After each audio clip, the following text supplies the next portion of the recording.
Flight miss করা হামজা চৌধুরী অবশেষে ঢাকায়। হামজা চৌধুরী ঢাকায় আসার কথা ছিল আজ দুপুর 12টায়, কিন্তু ইংল্যান্ডের বিমানবন্দরে পৌঁছাতে দেরি করায় ফ্লাইট মিস করেন তিনি।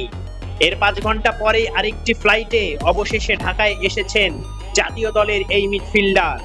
হযরত শাহজালাল আন্তর্জাতিক বিমানবন্দরে হামজাকে ফুল দিয়ে স্বাগত জানিয়েছে বাফুফে। বাফুফে সূত্রে জানা গেছে, সময় মতো বিমানবন্দরে পৌঁছাতে পারেননি হামজা চৌধুরী, যে কারণে ফ্লাইট মিস করেছিলেন লেস্টার সিটির এই মিডফিল্ডার। পরে নিজেই টিকিট কেটে নতুন ফ্লাইট ধরেন, যে কারণে তার দেশে আসতে কিছুটা দেরি হয়েছে। আগামী 13 নভেম্বর নেপাল ও 18 নভেম্বর ভারতের বিপক্ষে ম্যাচ খেলবে বাংলাদেশ জাতীয় ফুটবল দল। দুটি ম্যাচেই অনুষ্ঠিত হবে ঢাকার জাতীয় স্টেডিয়ামে। এই ম্যাচগুলিতে অংশ নিতেই ইংল্যান্ড থেকে বাংলাদেশে এসেছে হামজা চৌধুরী। গত 14 অক্টোবর হংকং এর বিপক্ষে 1-1 গোলের ড্র।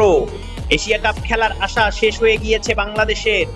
এখন পর্যন্ত 4 ম্যাচে 2 ম্যাচেই ড্র, আর 2 ম্যাচে হেরেছে কাবরেরার দল। এই মাসে ভারতের বিপক্ষে ম্যাচটি হবে বাংলাদেশের 5ম বাছাই পর্ব ম্যাচ।